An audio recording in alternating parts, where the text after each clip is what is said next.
सास का घूंघट पार्ट 3। अब तक हमने देखा कि देविका की हालत बहुत नाजुक है, लेकिन घर के आदमी उसे डॉक्टर के पास नहीं जाने दे रहे और जोगिंदर ने घर के मेन गेट पर बहुत बड़ा ताला लगा दिया है।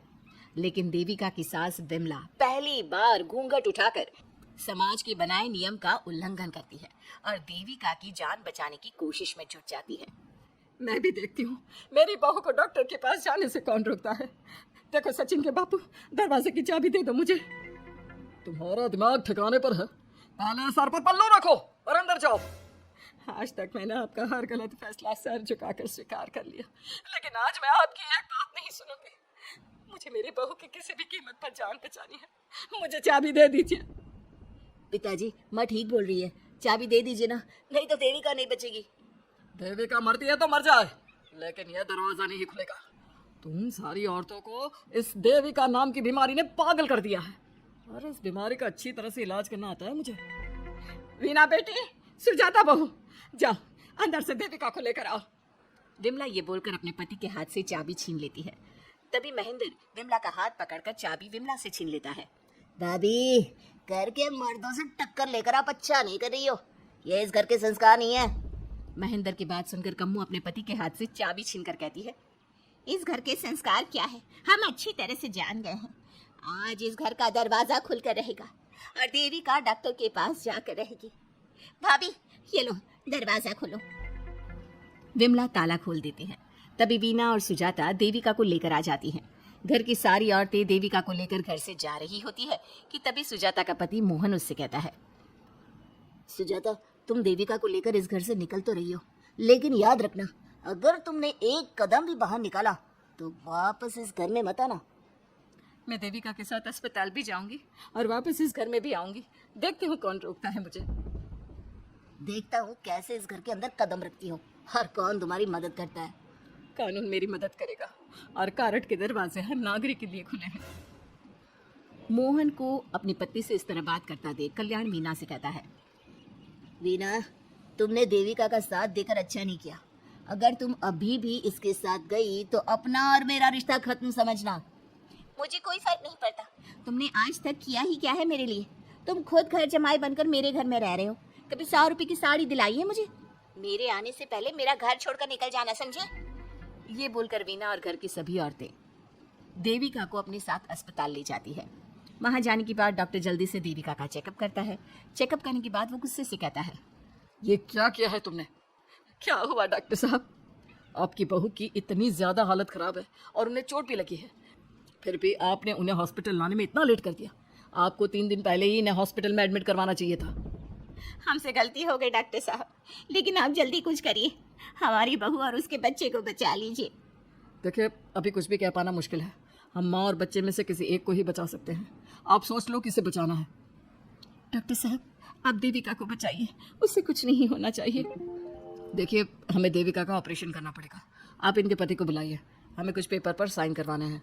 डॉक्टर की बात सुनकर सभी औरतें सोच में पड़ जाती हैं।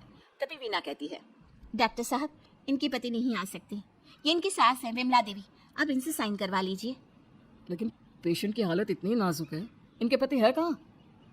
वो अपने आदमी होने का धर्म निभा रहा है। पति धर्म के बारे में उसे कुछ नहीं पता। डॉक्टर साहब, वो नहीं आएगा। क्या क्या करना है आप मुझे बताइए। थोड़ी देर बाद डॉक्टर देविका का ऑपरेशन शुरू कर देते हैं। जब वो ऑपरेशन थिएटर से बाहर आते हैं तो कहते हैं, आप लोगों की किस्मत अच्छी है, देविका भी सुरक्षित है और उसका बच्चा भी। डॉक्टर, बेटा हुआ है या बेटी? बेटा हुआ है। सब लोग बहुत खुश होते हैं। कुछ दिन तक देविका उसी हॉस्पिटल में रहती है और उसके ससुराल की औरतों ने उसका बहुत ध्यान भी रखा। अब देविका कुछ हद तक ठीक हो गई। डॉक्टर ने देविका को घर जाने की इजाज़त दे दी, लेकिन सभी सोच में पड़ गए। हम भाभी को घर ले तो जाएं, लेकिन माँ, आपको घर का माहौल पता है ना, देविका भाभी अभी पूरी तरह से ठीक नहीं हुई। भाभी वहाँ आराम नहीं कर पाएंगी और पता नहीं घर के सारे आदमी हमारे साथ क्या करेंगे। माँ, क्या हम डॉक्टर से बात करके देविका को थोड़ी दिन और यहाँ नहीं रख सकते? जब वो पूरी तरह से ठीक हो जाएगी तो उसे यहाँ से ले जाएंगे। ये बात सुनकर विमला सोच में पड़ जाती है। तभी कम्मू कहती है, तुम दोनों ठीक कह रही हो, मैं अभी डॉक्टर से बात कर लेती हूँ। कम्मू डॉक्टर से बात कर लेती है और देविका कुछ दिन में बिल्कुल ठीक हो जाती है। देविका अपने बच्चे को गोद में लिए बाकी औरतों के साथ अपने ससुराल जाती है, लेकिन घर के सभी आदमी उन्हें दरवाजे पर ही रोक देते हैं। खबरदार, तुम में से कोई भी औरत अगर घर के भीतर घुसी, अगर तुम घर में कदम रखोगी तो घर अपवित्र हो जाएगा। घर हमारे कदम रखने से अपवित्र नहीं होगा, बल्कि आपकी गंदी सोच की वजह से घर क्या, अरे पूरा समाज अपवित्र हो रहा है। सुजाता, मैंने मना किया था ना घर से बाहर जाने के लिए। अब एक काम कर, जैसे यहाँ आई है वैसे ही यहाँ से सीधा अपने मायके लौट जा। क्यों जी, क्यों चली जाऊँ मैं अपने मायके? मैं जब तक चाहूँ यहाँ रह सकती हूँ। अगर आपने मुझे इस घर में आने से रोका तो मैं आपकी पुलिस में शिकायत कर दूंगी। वीना, इन सब की तरह तुम्हारा भी दिमाग खराब हो गया है। अब मैं तुम्हें बिल्कुल बर्दाश्त नहीं करूंगा। तुम्हें ऐसी सजा दूंगा कि तुम याद रखोगी। सजा बाद में देना, पहले मेरे घर से बाहर निकलो। खुद पूरी जिंदगी में एक घर नहीं खरीद पाए और मुझे सबक सिखाने की बात बोल रहे हो। देखो वीना, तुम इस घर की बेटी जरूर हो, लेकिन कल्याण इस घर में ही रहेगा। उसने बहुत कुछ किया है इस घर के लिए, लेकिन तुम अब यहाँ नहीं रह सकती। क्यों नहीं रह सकती? इस घर पर मेरा उतना ही हक है जितना सचिन का। देश के कानून ने मुझे ये हक दिया है। अगर मैं चाहूँ तो कोर्ट का सहारा लेकर इस जायदाद का आधा हिस्सा ले सकती हूँ। और हाँ कल्याण, तुमसे तलाक भी ले सकती हूँ। वीना, देविका के साथ रह रहकर तुम्हारा दिमाग भी खराब हो गया है। और कम्मू, मैंने तुमसे कितना मना किया, घर से बाहर मत जाओ, देविका की मदद मत करो, लेकिन तुमने मेरी एक नहीं सुनी। अब तुम इस घर से और मेरी जिंदगी से चली जाओ। ये कदम उठाकर तुमने बिल्कुल अच्छा नहीं किया। ये कदम तो मुझे उस समय उठाना चाहिए था जब मैं माँ बनने वाली थी।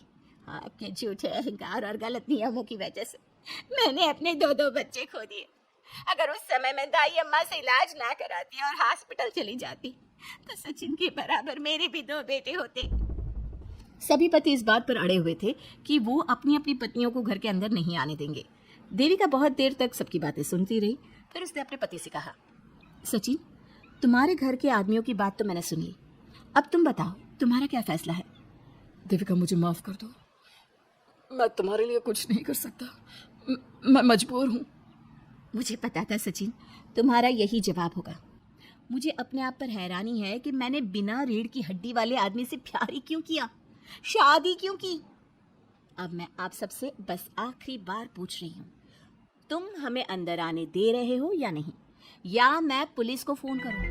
देविका, आज तक हमारे गांव में पुलिस ने कभी कदम नहीं रखा, और तू हमारे घर के दरवाजे पर पुलिस को लेकर आएगी? तेरी हिम्मत कैसे हुई ये बात करने की? आज तक इन औरतों ने घर से बाहर कदम नहीं निकाला था, और 2-4 दिन में तूने इन सबको इनके अधिकार भी याद करा दिए। अब तो तुम बिल्कुल इस घर में नहीं आ सकती। घर की औरतें घर के बाहर खड़ी थी और घर के आदमी घर के दरवाजे पर। उनकी लड़ाई देखकर पूरा गांव इकट्ठा हो गया। देविका को अस्पताल पहुंचाकर घर की औरतों ने काम तो अच्छा किया। इस काम से देविका और उसके बच्चे की जान भी बच गई, लेकिन इनकी जान बचाने की कीमत घर की औरतों को कैसे चुकानी होगी, इसके लिए आपको आने वाला एपिसोड देखना होगा।